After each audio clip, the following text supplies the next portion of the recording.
Do you have a coolant leak on your 6.7 PowerStroke? If so, stick around because I'm going to show you the most common places for those engines to leak.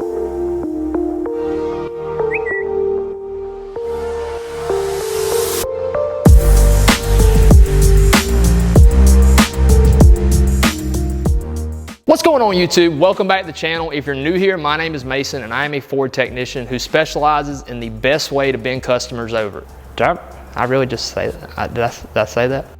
So usually I have a very short intro because I watch YouTube videos myself and I hate when people drag on and on and on. But for those of you out there that have been watching the channel for a while, you know that I usually stand up in front of my very overpriced Snap-on toolbox. But here recently, I made some really cool upgrades. Probably gonna do a video on how much this cost and how I installed all of this to my toolbox. But basically we put a mini PC in one of the side lockers. We ran some cables out and mounted two monitors to it. I have a keyboard and mouse up here. It has been single-handedly the greatest thing I've ever done since I've owned this toolbox. If you see that behind me, that is new. That is why that's there. Probably going to be a video coming on it here in the future. Enough of that. So your raggedy 6.7 PowerStroke has sprung a leak. And yes, I said raggedy. They are not near as raggedy as a 7.3, but they are a little raggedy because you folks, you just really like to use them for things they are not designed to do. This leak, you didn't know what it was. You caught some in a cup and you tasted it. It was sweet, real good and sweet. That means it's antifreeze. I do not recommend tasting very much of it. A little bit will give you a good little buzz, but too much of it, that'll put you in the hospital or possibly in the ground.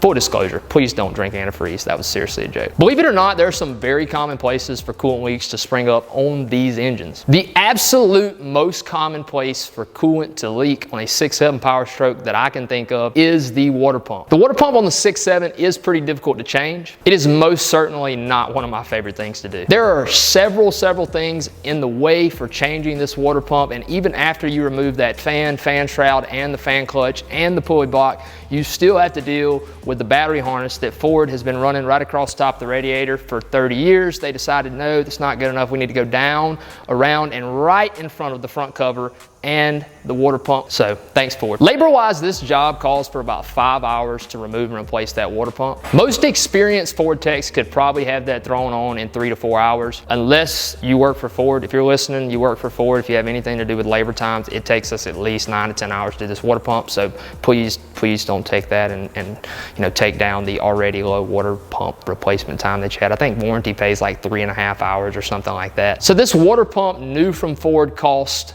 in my script, it says question mark. I wrote this whole script and apparently never got the price of the water pump. Got Jake inside checking on it right now, so he'll be right back. $320. Jake says it's $320. Maybe I can find something a little cheaper than that. Price of this water pump, brand new from Ford, without tax, is $320. The part number, and if I can find an online place to sell a high enough quality water pump, hopefully I can find a Motorcraft one. If not, I'll try to find something of the same or better quality to list down below for you guys. I'll also have the part number posted up if you guys want to go directly to your Ford dealer and purchase that water pump. I'll have all that down in the description, so make sure you go check that out. That's going to bring us to the sponsor of this video. The sponsor of this video is My Hands. My Hands sponsored this video because they wanted a little 60-second clip of where they could tell you guys how upset y'all have made them from telling me down in the comments, stop moving your hands, stop making noise with your hands. They can't control themselves. They just do what they want to do. If they want to make noise or move around, they're going to do it. There's nothing I or you can do about it. So if you're wondering how to tell if the water pump, coolant pump is the source of your leak, the easiest way to do that is by looking at the lower radiator hose where it connects to the front cover.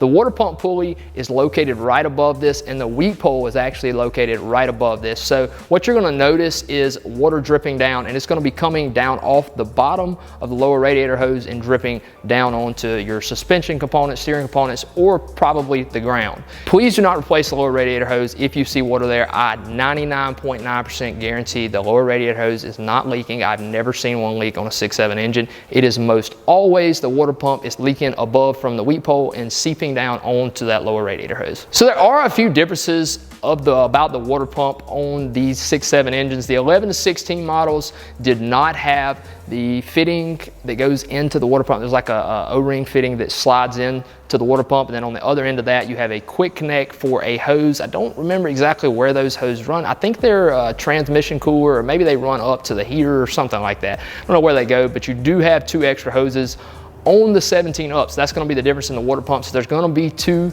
separate part numbers. Other than that, these water pumps are exactly identical. Other than the water pump, what is the next most common place that I should check if I have a coolant leak on my 6.7? That part is going to be, unfortunately, the radiator. These primarily leak on the 11 to 16 models, but they can leak on the newer ones. I'm not really sure why they leak so bad on the older ones as opposed to the new ones. I don't even know if it's a different radiator, honestly, because I don't even think I've ever replaced a radiator on a 17 up truck.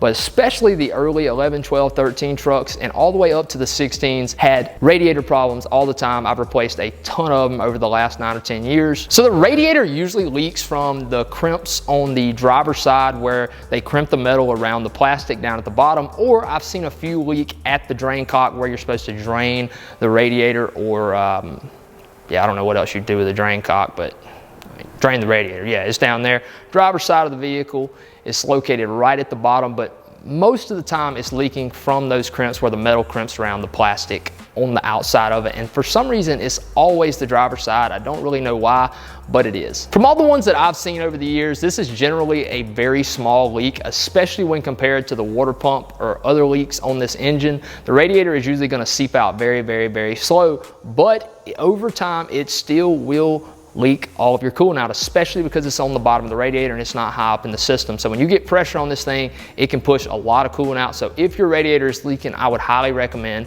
replacing it. It is certainly worth noting that I am talking about the primary radiator. The 6.7 PowerStroke engine has 2 radiators. It has a whole separate system for the cooling of the intercooler, for the cooling of the transmission, and maybe I think that's the main 2 it cools. There could be 1 or 2 more. The cabin compartment, the engine, all of that stuff is going to be cooled off the primary system, and in this video I am completely talking about the primary system. The secondary system very rarely leaks, and if it is leaking, most of the time the issue is the intercooler. I've seen a bunch of those start leaking internally inside the intercooler, so there's a extra little snippet for this video. If your secondary system's out, check your intercooler really, really well, because that is probably the source of your leak. This radiator is not a quick change at all. You have to roll out everything on the front of this truck. I'm including the grill, the headlights, the core support, the power steering cooler, the secondary radiator, the AC condenser. Everything on the front of this truck has to come off all the way to that very, very last radiator. It's the last stack in the stack of radiators and coolers that they have mounted on the front of this truck. So it is definitely not an easy change and not something that I would recommend you taking on at home if you are inexperienced in working on diesel trucks. Labor time for this repair calls for about 5 hours and honestly takes about that long to do it unless you're as good as me, which no one ever will be as good as me. I can do this repair in about 5 minutes. I'm just kidding. It definitely takes a few hours, even if you're very experienced. I've probably done somewhere between 40 and 50 of these over the last 7 or 8 years. So over the years, I've gotten really good at doing them, probably where I could do it in 2 or 3 hours. A standard labor time at just about any shop for this repair is going to be 5 hours. And part of that labor cost is also going to be because you're having to evac and recharge the AC system, because you have to remove that condenser, like I said. Unfortunately, this radiator is not cheap either. From Ford, this radiator costs $612 plus tax. Also wanted to mention that if you're into spending extra money to upgrade things on your vehicle, Mishmoto makes a very, very good radiator for everything. Mishmoto is the top brand in the world, 100%. They make the highest quality radiators and cooling products for everything, but they make a really great radiator for this 6.7. It is all metal, it's TIG welded up, it looks really, really nice. It has a big M right in the middle of it, which is super cool. You can't see it once you put the grill in, but you can take pictures of it and post it to your Instagram account. Anyways, I highly, highly recommend Mishmoto radiators. I put a couple of them in. No, Mishmoto is not sponsoring this in any way. Mishmoto, please just sponsor the channel. I'd love to work with you.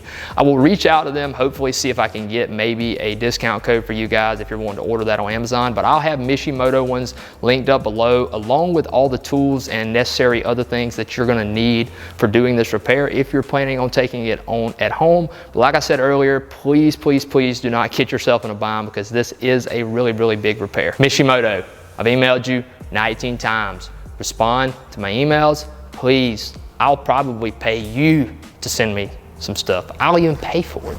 I just want you to work with the channel. You make great stuff. I like it. Not very many companies make great stuff.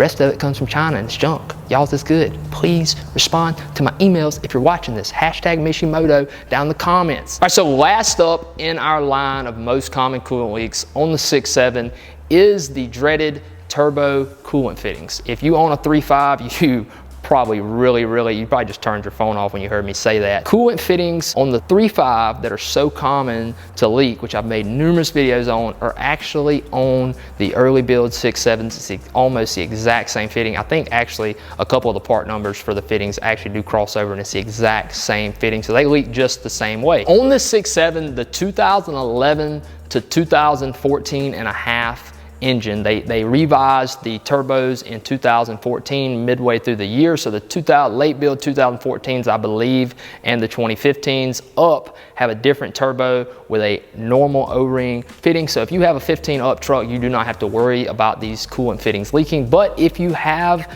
a 14 and a half down truck, you are probably at some point before 150,000, 200,000 miles are gonna have a leak from these fittings. Please don't quote me on that 14. I believe there was some late build 14s that had the updated turbo, but it could be all 14s. Probably should have done a little better research there, but you know, I never come prepared to anything. I just kind of fake it till I make it, wing it, you know. So this is a very, very difficult repair to do, hence 6.7 PowerStroke. There's nothing easy about working on a 6.7 PowerStroke. They pack a lot of stuff in there. To do this repair, you're actually gonna have to remove the upper and the lower intake manifold to be able to access the turbo where those coolant fittings are. So thankfully for us, that fitting, that one fitting and that one line you're gonna have to replace. Well, I held up two and said one. One fitting and one line you're gonna have to replace to fix your coolant leak are very, very inexpensive. They do not cost much. Probably less than $40 will get you both parts. It's also worth noting that while you have those intakes off on the early style turbos, if you're replacing the coolant fittings, you need to be replacing the oil fittings. There's two oil fittings and two lines located in almost the same spot as the coolant fitting. These oil fittings are also very, very common to leak. They will seep oil out and it'll fill up in the valley, and as you drive the truck, it'll sling out on the backside and come down your bell housing. The same thing applies for the water. If you're trying to figure out if this is your issue on your 6.7 for the coolant that's slowly leaking, this is a very, very slow leak from these fittings usually. I've seen trucks that I could fill them up with coolant and they could drive for almost a month before having to come back and get more coolant added to them. If you're trying to figure out where you need to look to try to find if this is your leak, the first place I would look is up under the truck around the bell housing. When the coolant leaks down, it leaks down into the valley of the engine, it fills up the valley, and eventually it fills up so much that it starts running out on the back side of the valley of the engine, which is right where your bell housing is. So it leaks to your bell housing and it'll come down around both sides sometimes. Sometimes it may only be on one side. So you can also use a mirror from the top side to see the fitting, but it is very, very difficult to get in the right position to be able to see it, especially if you're not exactly sure where the fitting's located. It's located, if you're on the driver's side of the vehicle, you're going to stick stick the mirror right above the upper intake, the black plastic intake, go right around the right hand corner of that, and the fitting is going to be located just like in this direction going into the turbo. Sometimes you can do that and you can see a bunch of orange fuzzy stuff on it. If it has that, you know it's leaking. It should be really, really nice and clean. The honest truth is, if you have over 150,000 miles on your truck, you don't even need to know if they're leaking. I guarantee you they're leaking. They need to be replaced because they are going to start leaking at some point if they aren't already. All right, since I've had so many people ask over the years, I want to tell you guys how I get to the clip on that fitting on the turbos that have a wastegate, which I actually believe all of those early turbos had a wastegate. The bracket for the wastegate's right in the way even after removing those intakes, so it makes it really, really difficult to see what you're doing. And if you're trying to get back in there with a pick and remove the little clip that's on the quick connect to get it off, it can be almost impossible. I know myself personally, and I'm pretty good about being able to get little tedious things in hard spots. I've had hours and hours that I spent on one little clip trying to get it off of a fitting. That is just not the way to do it. I figured out a much easier solution to this problem. All you have to do is lay a Sawzall right up here on the bracket for the wastegate. And you're just gonna cut right through the metal line. It sounds crazy, but it's real easy to do. Just run the Sawzall right through the metal line. you pull the line off. The other end of the line has a regular hose. You just pull the line out of the way, and then you're gonna have about this much sticking out of line left in the fitting. But the thing is, you can actually stick a 3/4 inch socket right over the top of that line onto the fitting.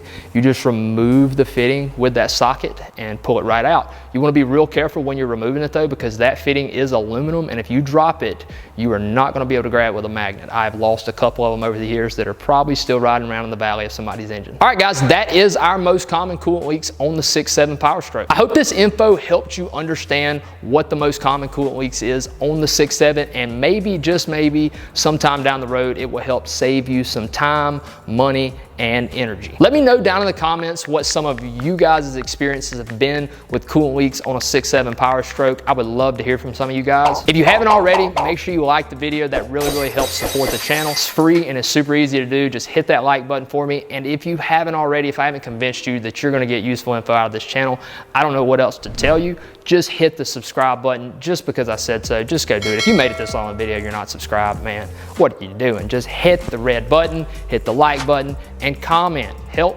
me help you. So that's gonna wrap us up for this one. I appreciate you guys watching, and I will catch y'all in the next one. Peace.